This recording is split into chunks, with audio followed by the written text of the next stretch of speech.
Di video kali ini kita mau ngerakit PC dengan paketan carry hore ya.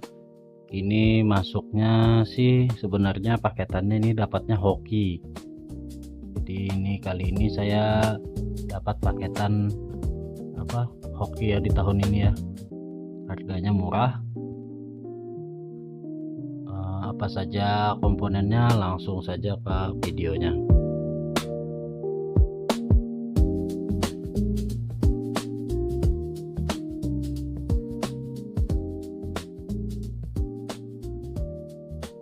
Nah, jadi ini paketan yang saya dapat ya, dengan harga 900.000.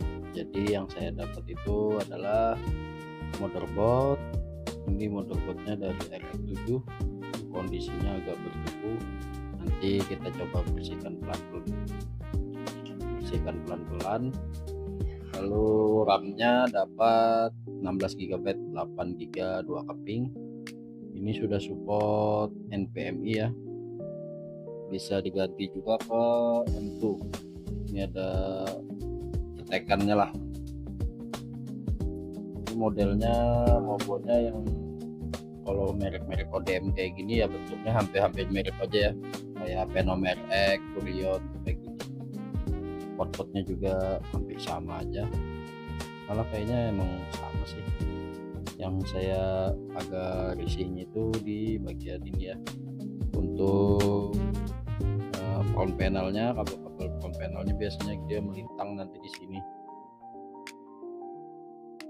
Ini untungnya untuk USB 3 nya adanya di sini ya, sama front panel untuk power. Tapi untuk audio USB adanya di sini. Oh iya, untuk prosesornya ini pakai Core i5 Gen 3. Nanti spek lengkapnya kita lihat di CPU Jet aja ya, lebih menarik lah. Untuk motherboardnya tadi RX7 ini pakai H61, jadi mentok di Gen 3. Nah, dapat ini tadi 900 itu sama ini VGA 4 merek Paro, ODM juga ini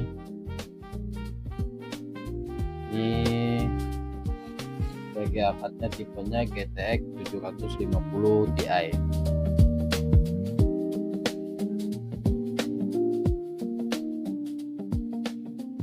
Ini varian yang 4 GB.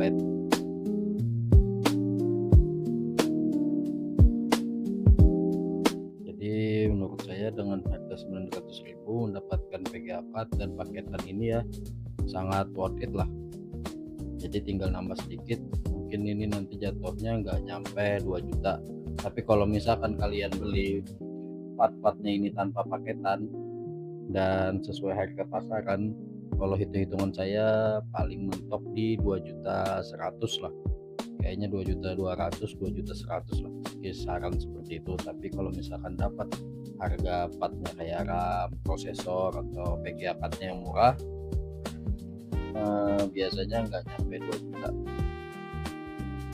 Oke, lanjut ke komponen berikutnya. Ini harddisk, ini saya beli di harga 150 harddisknya.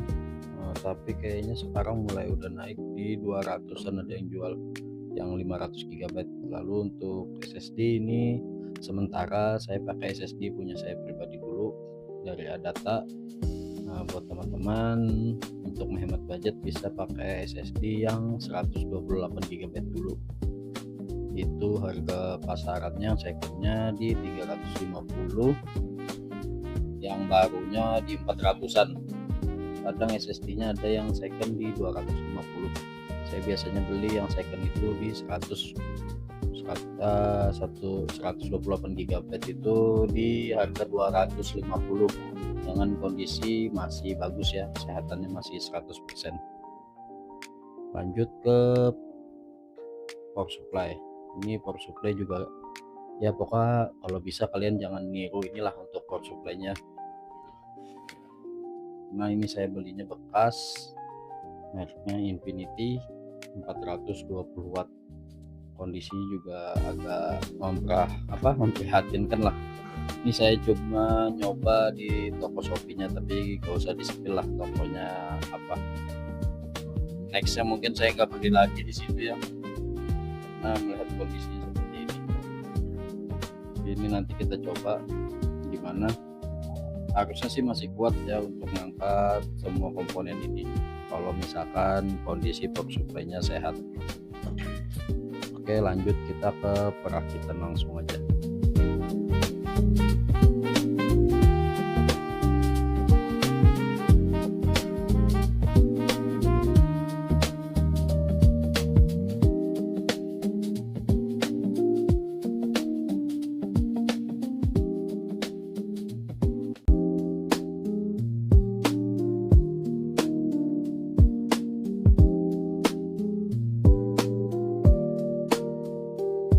Nah, jadi ini hasil rakitan PC kita kali ini ya. Seperti ini hasilnya. Ini untuk casing, saya memakai casing second dari entahlah apa ini mereknya, BG Battleground Simbada kayaknya ini. Nah, ini casingnya di harga 150, tapi ini nggak ada lagi ya. Untuk penutup itunya nggak ada lagi. Oke, langsung saja kita ke pengetesan komponen PC-nya, performanya seperti apa. Let's go. Ini untuk spek detail di CPU Z dan GPU Z. Untuk prosesornya seperti yang saya sebutkan tadi, Core i5 3470, maksimal TDP 77 watt, 4 core 4 thread. Untuk motherboardnya ini sudah memakai PCS 3, speednya 1600. Untuk RAM-nya sambil kita benchmark ya. Lalu untuk Vega card-nya ini GTX 750 Ti. Lalu suspendornya ini pastinya pembacanya pasti Nvidia ya, sama kayak yang tadi Intel ya pembacanya. Untuk memory type-nya, memori tipenya GDDR5 Samsung, DRAM 4GB, bus width-nya 128 bit, bandwidth 86,4 GB, GPU clock di 1200 MHz, memory clock di 1350, bus clocknya di 1085. Ini hasil benchmark di CPU Z. CPU single threadnya di 312,1, di multi threadnya 1235,5. Kita tes di benchmark ya. Ini untuk hasil tes di Cinebench R15. Untuk CPU-nya ada di angka 464 CB. Untuk OpenGL-nya 59,83 fps. Oke, kita lanjut ke pengetesan lainnya. Untuk hasil di superposition benchmark ini settingan 1080p medium. Skornya 2821, fps minimal di 17,37, maksimal di 27,7, rata-rata di 21,10.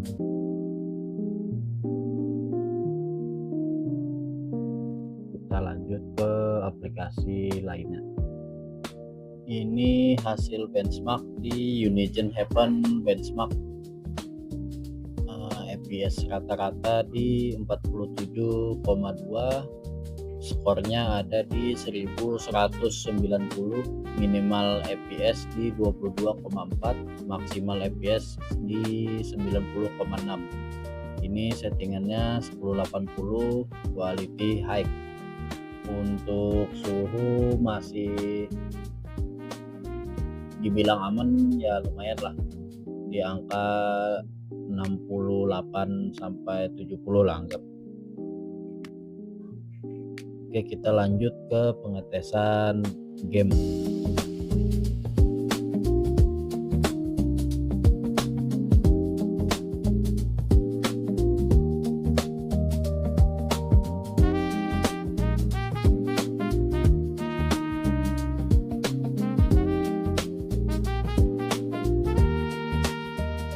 Ini tes benchmark di game Assassin's Creed Odyssey. Untuk settingannya grafik quality low 1080, sisanya ini off semua ya. Ini FPS nya rata-rata di 30-an.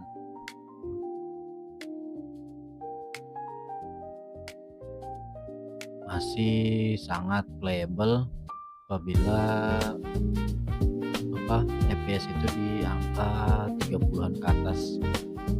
Nah, ini FPS minimalnya ini enggak ada ya di sini. Oh, di sini. Nah, FPS minimalnya ada di angka 22, maksimal di 57, lalu untuk rata-rata di 36. Oke, kita lanjut ke game berikutnya.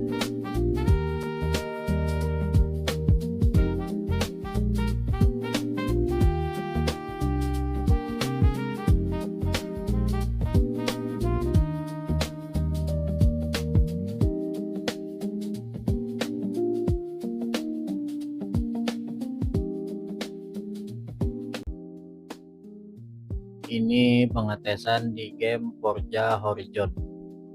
Untuk settingannya 1080.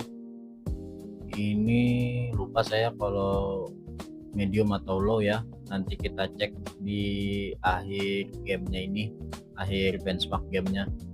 Untuk FPS ada di angka 33 FPS.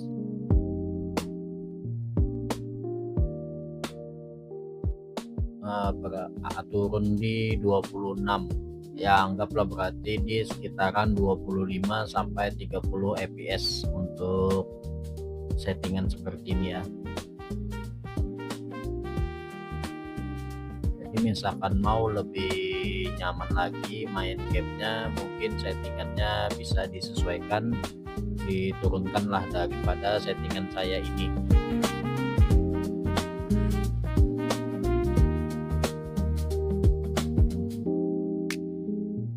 Oh ya, untuk posisi gamenya ini saya taruh di harddisk. Jadi kalau misalkan agak lemot loadingnya ya seperti itulah. Nah, ini untuk settingannya. Ini settingannya di medium. Nah, ini seperti ini settingannya. Berarti kalau misalkan kalian mau lebih nyaman memainkan gamenya, mungkin settingannya di setting ke low. Seperti suggest dari presetnya ini mintanya low sebenarnya ya, berarti tadi saya lupa ganti. Tadi saya sebenarnya sudah saya ganti sih, tapi mungkin nggak save ya. Ini untuk FPS rata-rata di 28. Oke, mungkin cukup itu saja dari saya. Kita tes di 2 game saja ya. Itu 2 game ini juga lumayan agak berat, soalnya game-game yang lainnya saya lupa naruh harddisknya di mana ya, nggak ketemu tadi saya nyari harddisknya. Nah, jadi buat teman-teman yang mau rakitan seperti ini mungkin bisa dicoba, dengan catatan harganya harus dapat di bawah pasaran. Oke teman-teman, terima kasih yang sudah menonton. Sampai jumpa di konten-konten saya selanjutnya.